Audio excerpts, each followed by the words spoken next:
Euh, Bonjour à toutes et à tous. Je vous souhaite la bienvenue à ce webinaire sur les e-services de la douane à destination des exportateurs.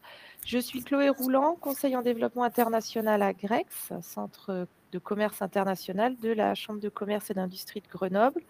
Nous permettons à nos clients de développer leur chiffre d'affaires export en les accompagnant tant sur l'approche commerciale des marchés étrangers que sur les aspects réglementaires tels que la douane, logistique, fiscalité, paiement à l'international et encore d'autres sujets.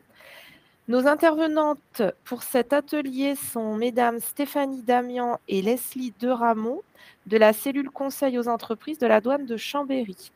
Donc, pendant ce webinaire, elles vont nous présenter le compte utilisateur du portail douane.gouv.fr ainsi qu'un certain nombre de démarches douanières à destination des exportateurs qui peuvent être effectuées à partir de ce compte. Alors, vous pouvez poser vos questions dans le chat à disposition. On les traitera à la fin du webinaire. Comme d'habitude, la présentation vous sera envoyée en version PDF par la suite et les adhérents GREX pourront, comme d'habitude, retrouver cette présentation sur notre site Ecobis. Donc, je laisse la main à Stéphanie et Leslie pour la présentation. Bonjour à tous. Donc, Carole vous a présenté le programme, Chloé vous a présenté le programme du webinaire. Quelques mots d'introduction pour rappeler en premier lieu que le site internet de la douane a été refondu en 2019. Auparavant, on avait deux portails différents, douane.gouv.fr à l'attention plutôt des particuliers ou de façon généraliste, et prodouane.gouv.fr. On a désormais un portail unique et si le terme ProDouane est encore communément utilisé par les opérateurs ou même dans certains de nos formulaires, un petit rappel sur le fait que pro.douane.gouv.fr a bien été supprimé et que l'accès aux services en ligne se fait désormais uniquement via douane.gouv.fr. Les codes d'accès que vous pouviez utiliser jusque-là sur ProDouane pour ceux qui avaient déjà un compte ne changent pas. Donc, vous vous connectez désormais sur douane.gouv.fr avec les mêmes identifiants et mots de passe que précédemment. Donc, on va orienter notre intervention sur les téléservices accessibles aux exportateurs, parce que c'était le souhait d'orienter ce webinaire sur ce flux-là. Mais sur la soixantaine de services en ligne que propose la Direction générale des douanes et droits indirects, beaucoup ne concernent pas que les exportateurs. Et de la même façon, vous qui êtes en ligne pouvez aussi être concernés par des téléservices plutôt orientés import qu'on ne présentera pas spécifiquement dans ce webinaire. En particulier, on ne fera pas de présentation non plus sur le téléservice Delta qui, comme peut-être vous le savez, est en cours de refonte. Donc, on a souhaité ne pas traiter le sujet. Si vous avez toutefois des questions spécifiquement dessus, on les prendra et on les traitera ensuite en bilatéral. Et on ne traitera pas non plus des échanges intracommunautaires et des formalités qui ont remplacé la DEB il y a bientôt 2 ans avec l'enquête statistique qui concerne les seules entreprises qui reçoivent une lettre avis de notre service des statistiques et du commerce extérieur et l'état récapitulatif TVA qui est effectivement exigible aux expéditions en intracommunautaire, mais qui relève de la compétence de nos collègues des impôts, ce qui fait que nous ne traitons pas non plus de ce sujet parce que pour toute question, nous vous orientons vers la DGFiP, seule compétente en la matière pour l'état récapitulatif TVA. Alors, on va commencer, avant de vous présenter le compte utilisateur, par un petit sondage justement pour savoir la proportion d'entre vous qui ont effectivement un compte sur douane.gouv.fr et donc on va vous demander de répondre par oui ou non.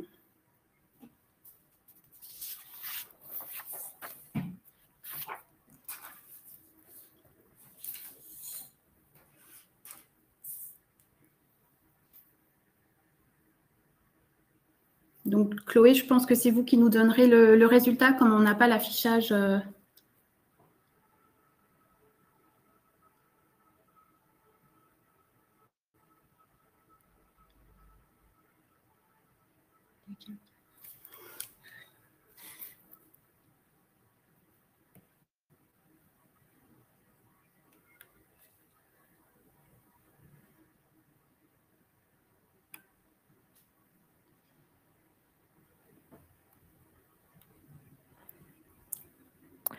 Donc, je crois qu'on m'a pas entendu. Vous m'avez entendu donner la réponse? Ah, excusez-moi.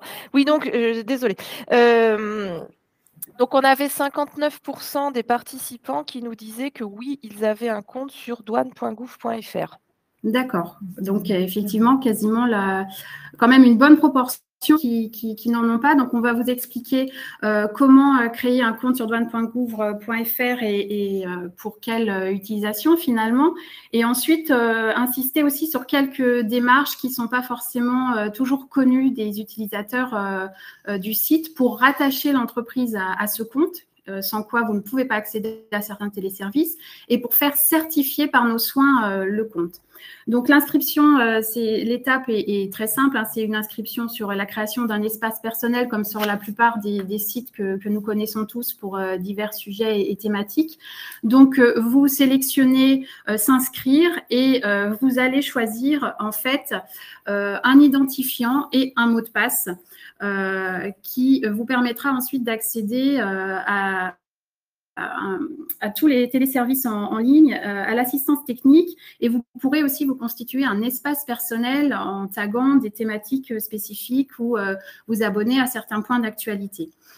Un point d'importance pour l'identifiant, jusque-là, il n'y avait pas d'éléments ou de règles spécifiques sur lesquelles on appelait votre attention, simplement qu'il fallait que l'identifiant soit constitué de 8 à 20 caractères alphanumériques, et on insiste désormais sur le fait que, et on verra plus loin dans la troisième partie, que certains nouveaux téléservices, en particulier le portail européen, ne supportent pas des identifiants qui comportent des caractères spéciaux ou des accents.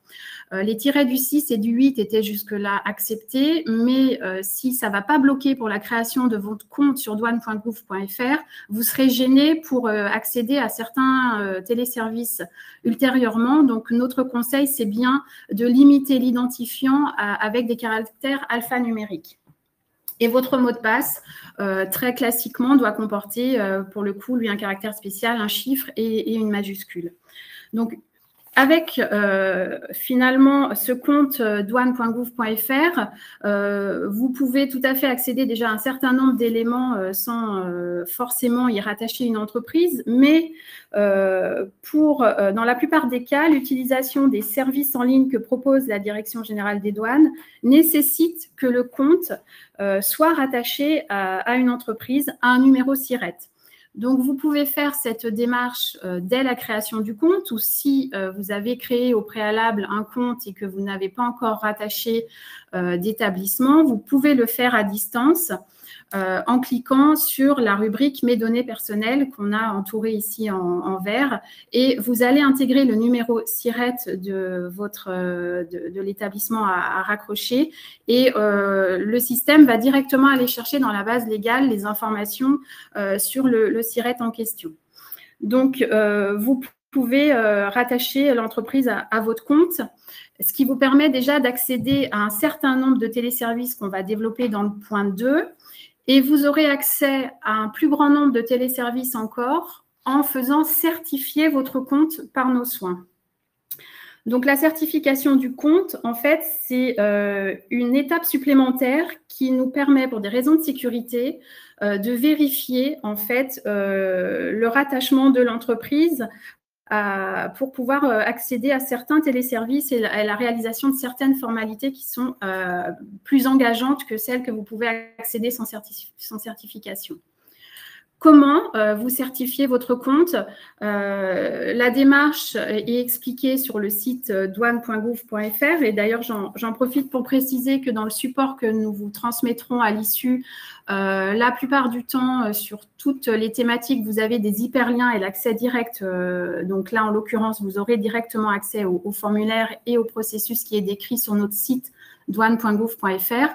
Donc, pour certifier votre compte, vous procurez le document ad hoc qui s'appelle document administrateur douane. Il faut le compléter pour identifier les comptes créé sur douane.gouv.fr que le représentant légal reconnaît comme appartenant finalement, étant rattaché officiellement à sa société. Et notre service du pôle action économique, la direction régionale, va du coup valider, vous octroyer des droits spécifiques et va ainsi certifier le compte de l'entreprise.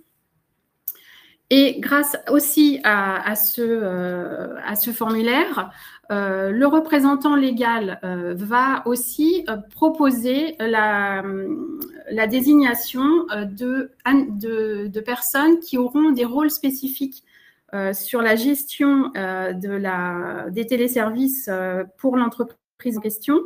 Donc, en fait, c'est une forme de délégation qu'on octroie avec ce rôle d'administrateur douane, où nous, dans un premier temps, on a certifié le compte du représentant légal de l'entreprise et ensuite, l'entreprise en son sein va gérer, comme elle le souhaite, la certification des comptes de ses collaborateurs. Donc, en fait, l'objectif est double, c'est d'identifier les comptes douane.gouv.fr qui sont rattachés à l'entreprise pour un meilleur suivi des actions effectuées au nom de l'entreprise ou de celui de ses établissements. Et ça vous permet aussi d'être autonome et de gagner du temps pour gérer les droits et les personnes qui peuvent accéder pour le nom de la société à certains téléservices. Donc, le rôle d'administrateur douane est vraiment une fonction qui engage l'entreprise et ils doivent être accordés de manière contrôlée et modérée. L'administrateur douane va pouvoir donc, à l'aide de 2 téléservices spécifiques, justement certifier en son sein les comptes de la société. C'est le rôle du correspondant entreprise. Et on peut avoir la même personne ou d'autres personnes qui sont désignées pour gérer la répartition des droits pour les services en ligne avec le service en ligne gestion des entreprises. Ces 2 services en ligne font l'objet d'un guide très détaillé dont on vous a mis aussi pour chacun les liens hypertextes. Et en fait, cela vous permet de gérer plus facilement les droits qui sont octroyés aux différents intervenants sur les téléservices auxquels la société a accès sur douane.gouv.fr.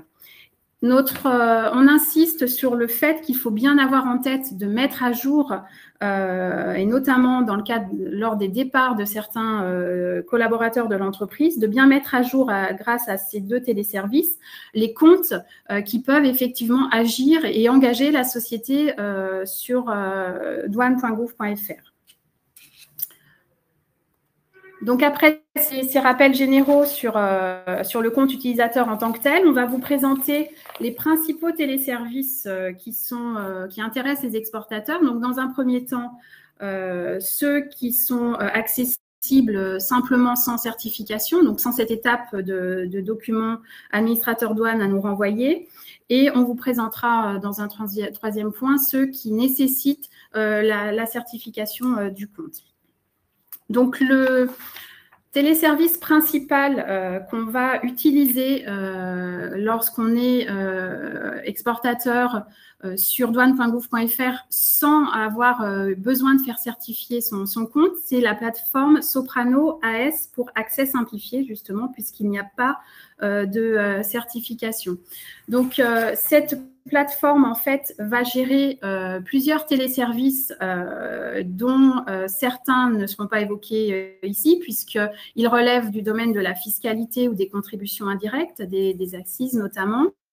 On a également sur ce téléservice, sur cette plateforme Accès simplifié, le téléservice qui traite des mouvements transfrontaliers d'armes, mais dans la version accessible aux particuliers. Si c'est une entreprise qui souhaite déclarer des mouvements transfrontaliers d'armes, elle doit le faire après certification. Donc là, elle sera dans la plateforme Soprano certifiée. Et on va évoquer, nous, en particulier, le téléservice relatif aux demandes du numéro EORI, puisque jusqu'à il y a 2 ans, vous pouviez aussi être intéressé par la gestion des demandes d'intervention qui étaient logées sur Soprano et que l'applicatif reprend aussi en présentation. C'est pour ça qu'on vous a barré la demande d'intervention. On est là sur un sujet qui relève des droits de propriété industrielle et qui désormais sont logés sur un portail européen qu'on ne développera pas ici. Mais en tout cas, ce qui vous concerne, vous en particulier, ça va être le numéro EORI, qui est en fait le numéro d'identification communautaire obligatoire pour pouvoir importer, ou ce qui vous concerne davantage, c'est exporter des marchandises hors de l'UE. Il a été créé en 2009 par les États membres pour sécuriser les échanges internationaux et aucune déclaration en douane ne peut être déposée pour un professionnel s'il n'a pas transmis au représentant en douane enregistré qui effectue les formalités pour ce compte le numéro EORI. Depuis fin 2020, le numéro EORI est aussi obligatoire donc pour les demandes d'intervention qui sont reprises sur un autre portail. Mais en tout cas, pour ce qui vous concerne, c'est le fait d'exporter les marchandises. Vous ne pouvez pas le faire tant que vous ne disposez pas de numéro EORI. Donc là, avant d'aller plus avant sur quelques notions d'actualité sur les EORI, on souhaitait savoir si vous aviez déjà dans les participants un numéro EORI. Et ensuite, on viendra compléter la question sur la typologie du numéro EORI que vous avez actuellement.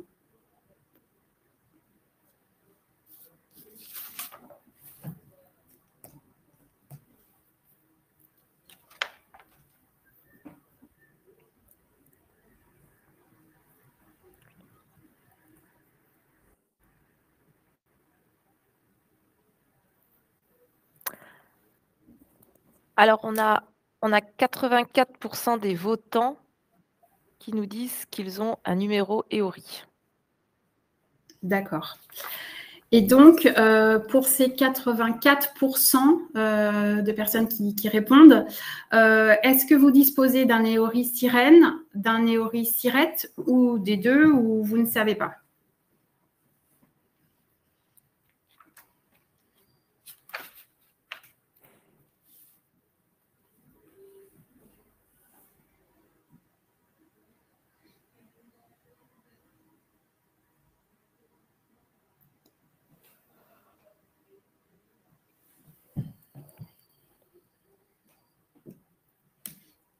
Alors, j'ai pas eu le temps de voir les résultats. On a 26%, donc un quart des entreprises qui nous disent avoir un numéro EORI Siret, 10% un EORI Sirène, basé sur le Sirène, 20% qui nous disent qu'ils ont les deux, et 44% qui nous disent qu'ils ne savent pas. D'accord.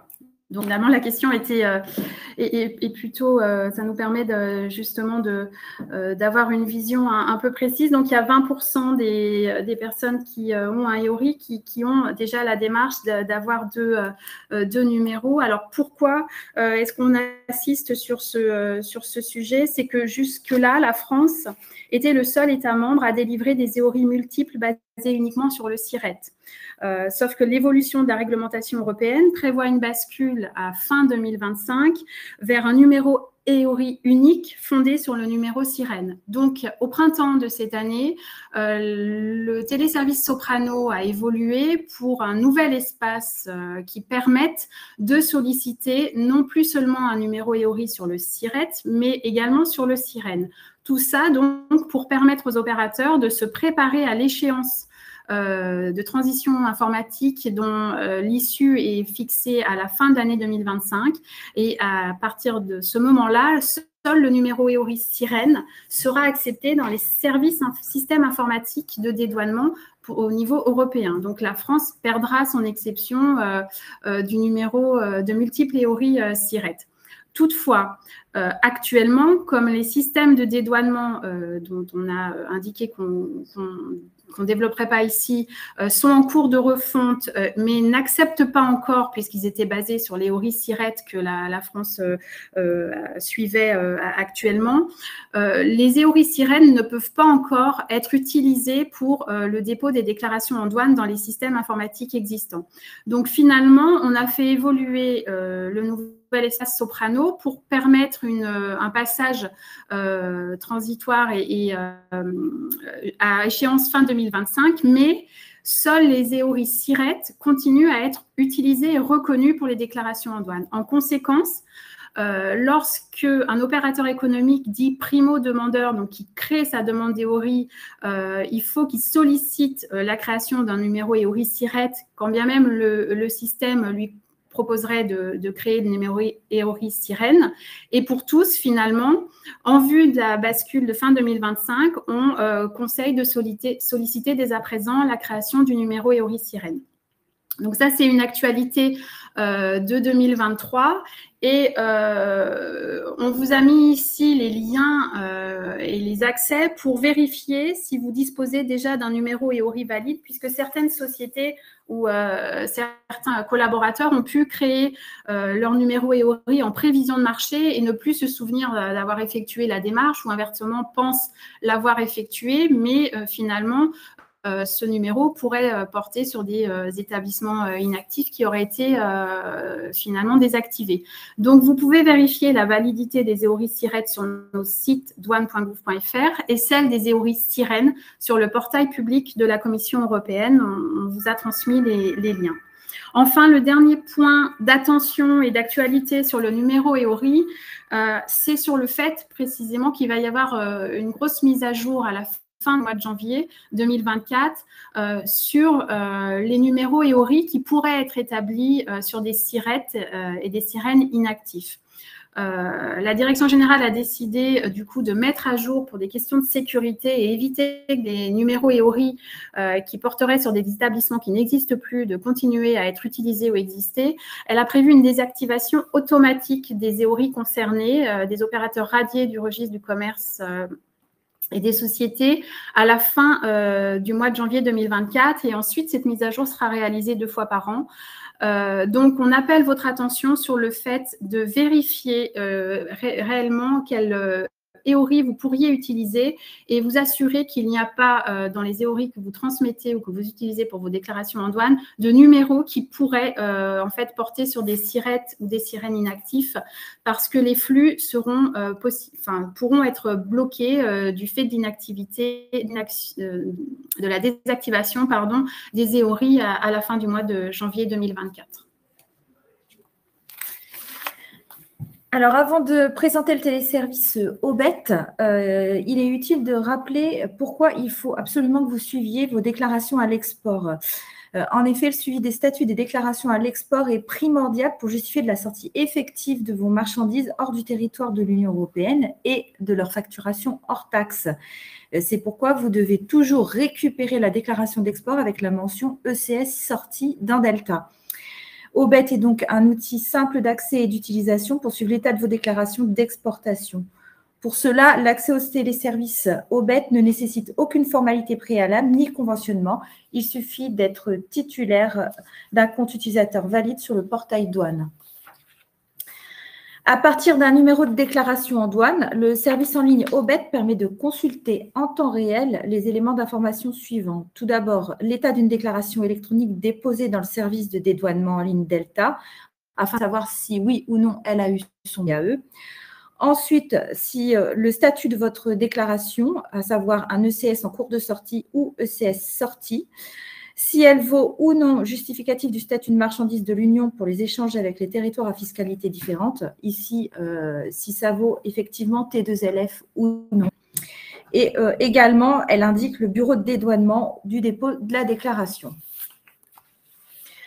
Après certification de votre compte, vous pouvez avoir accès à différents téléservices douaniers. Au niveau de l'export, il s'agit notamment de la plateforme Soprano et du portail TPCDS, le nouveau système européen de décision douanière.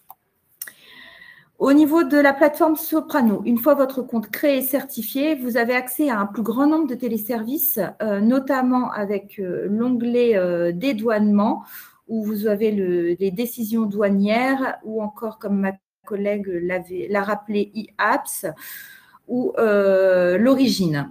S'agissant du domaine de dédouanement Soprano, vous pouvez avoir au niveau du domaine dédouanement les demandes de renseignements tarifaires contraignants, le statut d'exportateur enregistré ou encore le statut opérateur économique agréé. Au niveau de l'onglet dédouanement, l'espèce tarifaire, je vous le rappelle, est avec l'origine, la valeur et la valeur, un des 3 éléments clés de votre déclaration en douane. Afin de sécuriser le code douanier de votre marchandise, l'administration des douanes propose le renseignement tarifaire contraignant et votre demande doit être obligatoirement déposée dans Soprano dédouanement. La demande de RTC doit être remplie de manière adéquate afin de permettre un traitement plus rapide par nos services. Les éléments suivants, par exemple, sont à indiquer dans la demande, à savoir les matières entrant dans la composition du produit, leur conditionnement, leur mode d'emploi, une description détaillée de la marchandise, préciser par exemple les dimensions, l'aspect, le poids, etc. En cas de doute, vous pouvez envoyer un échantillon en même temps que votre demande de RTC en précisant bien le numéro de référence de votre demande de RTC. Et cet échantillon doit être représentatif de la marchandise, quel que soit le lot. Les échantillons qui nécessitent d'être transmis à nos laboratoires ne pourront pas être restitués car ils seront détruits au cours de leur analyse. De même, en cas d'objet volumineux ou de grande taille, vous devez adresser à titre d'échantillon une partie de votre marchandise, mais qui est suffisamment représentative de cette dernière. Je précise aussi que la couleur et les motifs ne modifient pas le classement tarifaire. Il n'est donc pas utile de solliciter un RTC concernant une marchandise identique, mais déclinée en plusieurs coloris ou différents motifs. Vous pouvez également, via Soprano, solliciter un numéro REX.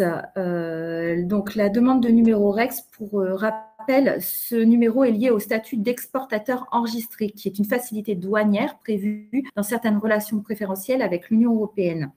Il est à destination de tout opérateur établi sur le territoire de l'Union européenne qui exporte des produits ayant une origine UE vers un pays tiers avec lesquels l'Union européenne a signé un accord préférentiel et qui utilise le système REX. Vous justifiez ainsi de l'origine préférentielle de vos produits sur tous documents commerciaux et cela permet à votre client de bénéficier de droits de douane réduits ou nuls à l'entrée dans le pays de destination. Le statut d'exportateur enregistré se traduit par la délivrance d'un numéro d'enregistrement par les autorités douanières. C'est ce fameux numéro REX. Numéro unique, valable pour l'ensemble des accords prévoyant le statut d'exportateur enregistré. Également, si votre société s'engage dans la demande d'autorisation d'opérateur économique agréé, cette demande doit être réalisée via le téléservice Soprano. L'opérateur économique agréé est une autorisation à destination de toute entreprise, quelle que soit sa taille et son rôle dans la chaîne d'approvisionnement international. Pour ce faire, votre demande dans Soprano est matérialisée par le dépôt d'un questionnaire d'auto-évaluation, d'un organigramme nominatif et fonctionnel de votre entreprise et d'un CABIS. S'il manque un élément lors du dépôt de votre demande, celle-ci sera considérée comme irrecevable par le service régional d'audit. Bien évidemment, les cellules conseil aux entreprises, ici à la direction des douanes de Chambéry, nous vous accompagnons gratuitement dans le travail préparatoire au dépôt du dossier et pour la complétion du questionnaire d'auto-évaluation. Ensuite, vous avez également le nouveau portail européen TPCDS pour système de décision douanière. Il s'agit d'un portail européen déployé depuis le 1er juillet 2020, un outil qui s'inscrit dans le cadre du programme Import-Export, notamment pour atteindre l'objectif d'interconnexion des systèmes d'information douaniers. À terme, le dépôt et la gestion de 22 formulaires d'autorisation prévus par le Code des douanes de l'Union seront gérés par ce système de décision douanière. La migration de Soprano à ce portail va se faire de façon progressive et à ce jour, c'est déjà le cas pour tout ce qui concerne les décisions de régime particulier, à savoir par exemple le perfectionnement passif qui permet de transformer une marchandise hors du territoire de l'Union européenne en vue de réimporter au sein de l'Union européenne en exonération partielle ou totale des droits à l'importation, ou encore si vous utilisez le perfectionnement actif pour vos retours de SAV lors du retour de vos produits. On y retrouve également aussi les ajustements de la valeur en douane. À terme, le format des autorisations délivrées via le système de décision douanière permettra un contrôle de cohérence des données déclarées dans Delta IE. La cellule conseil aux entreprises reste disponible pour vous apporter des précisions sur ces régimes, le cas échéant, ou sur le fonctionnement de ce système de décision douanière. L'accès au téléservice, à ce téléservice nécessite d'être titulaire d'un compte utilisateur valide et certifié sur le portail de la douane, disposer d'un numéro EORI valide et également une habilitation au portail européen délivrée par le bureau de douane et rattachée à l'EORI du titulaire de l'autorisation. Une opération d'habilitation de masse des opérateurs au portail européen a été réalisée en décembre 2022. Cependant, certains comptes opérateurs n'ont pu être habilités de manière automatique en raison du format de l'identifiant de l'opérateur qui n'est pas strictement alphanumérique. La présence de caractères spéciaux type tiret, arrobase n'est pas acceptée comme identifiant. Donc, si vous êtes concerné, vous devez à nouveau créer un nouvel identifiant sur votre compte douane. Enfin, je vais évoquer rapidement les portails développés par d'autres administrations, comme le guichet unique national du dédouanement et le portail pro.gouv. Le guichet unique national du dédouanement est une mesure de simplification administrative qui inclut le traitement des documents d'ordre public de façon automatisée. Pour mémoire, ces documents d'ordre public doivent être présentés obligatoirement au moment de l'accomplissement des formalités douanières sans report de présentation possible. La production de ces documents d'ordre public au format papier génère des coûts pour les opérateurs tournés à l'international. De plus, les services douaniers sont soumis à une obligation de contrôle des flux accompagnés de ces documents d'ordre public de 100%. C'est pourquoi le but est donc de concilier les contraintes de protection collective avec les intérêts des entreprises du commerce international en participant à la préservation de leur capacité concurrentielle pour la garantie de la meilleure fluidité de leur flux logistique. Le guichet unique national du dédouanement est donc une liaison informatique sécurisée entre Delta et les systèmes d'information des administrations partenaires comme la Direction générale patrimoine, la Direction générale de l'armement, par exemple. Enfin, vous avez également le portail pro.gouv.fr qui est un site commun à la douane, aux impôts et à l'URSSAF. Il offre un point d'accès unique aux entreprises pour faire leurs déclarations et paiements sur la sphère douanière, fiscale et sociale. Il présente 4 avantages. 1, un seul site pour plusieurs administrations. 2, un tableau de bord transverse et un échéancier contextualisé, c'est-à-dire une visibilité globale de vos prochaines échéances. 3, des informations sélectionnées pour un parcours usager fluidifié. Il vous permet d'avoir accès à des sites partenaires comme l'INPI et à des simulateurs. Et 4, c'est un outil de dialogue simplifié et sécurisé, à savoir un accès centralisé aux messageries des URSSAF, des administrations douanières et fiscales. Alors, pour terminer, on vous a également indiqué quelques téléservices ou accès sur notre site douane.gouv.fr qui peuvent représenter une aide dans la préparation et l'accomplissement de vos formalités douanières, à l'exportation plus particulièrement. Donc, on rappelle l'accès au téléservice RITA qui reprend le tarif douanier communautaire et national et qui permet d'accéder à la nomenclature tarifaire, donc à l'espèce tarifaire, à l'encyclopédie qui répertorie la totalité des codes douaniers dont vous aurez besoin pour identifier votre marchandise sur le plan douanier. Vous pouvez également contacter notre service pour des questions qui sont d'ordre général et d'information générale sur les formalités douanières, le service d'accueil téléphonique Infodouane Service, dont le numéro est accessible sur le site douane.gouv.fr également. Et effectivement, vous aurez nos coordonnées en fin de présentation pour contacter la cellule conseil aux entreprises si vous avez besoin d'éléments plus précis.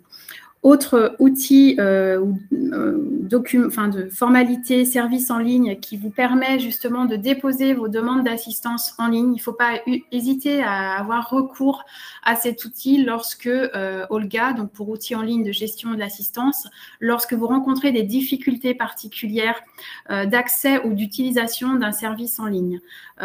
L'outil vous permet de décrire le problème, de préciser s'il revêt un caractère bloquant ou non.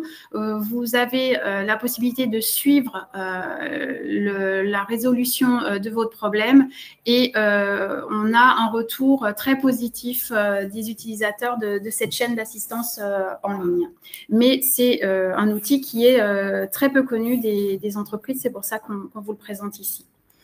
Enfin, une petite présentation justement des sigles et des symboles qui peuvent être repris sur votre espace personnel. Donc, les services en ligne, on les identifie de plusieurs manières. On a toujours une météo informatique en fait sur le site. Donc, les téléservices qui feraient l'objet d'incidents sont identifiés avec un triangle jaune lorsqu'il est à portée limitée ou un symbole rouge lorsque l'incident est majeur. Donc, si vous avez des difficultés d'accès, vous pouvez savoir si c'est du fait d'un incident avant notamment d'établir une demande d'assistance au gars. Pour rappel, sur justement la différence entre les téléservices qui nécessitent la certification du compte et qui seraient soumis à une habilitation en amont par nos soins ou non, en fait, lorsque vous avez le petit symbole cadenas, c'est que précisément, vous ne pouvez pas accéder aux téléservices sans avoir effectué une formalité spécifique auprès de nous en amont, et en particulier la certification du compte ou l'octroi de droits spécifiques dans nos bases. Donc, nous vous remercions pour votre attention. Nous vous laissons poser, on va voir avec Chloé quelles questions peuvent être posées dans le chat. Nous vous rappelons ici nos coordonnées. Donc, une petite précision sur notre mission, la cellule conseil aux entreprises. Donc, à la Direction régionale des douanes de Chambéry, nous intervenons sur le département de la Savoie, sur l'arrondissement de Bonneville en Haute-Savoie et sur l'arrondissement de Grenoble en Isère. Nous accompagnons les sociétés qui rencontrent qui ont des questions sur les formalités douanières ou qui ont des besoins spécifiques. On étudie les flux et en fonction à la fois des projets et des flux existants, on fait un petit point et un bilan sur les formalités ou les services douaniers que la société pourrait mettre en place gratuitement pour optimiser sa stratégie douanière et limiter l'impact sur les flux et sur la gestion opérationnelle de leurs flux des formalités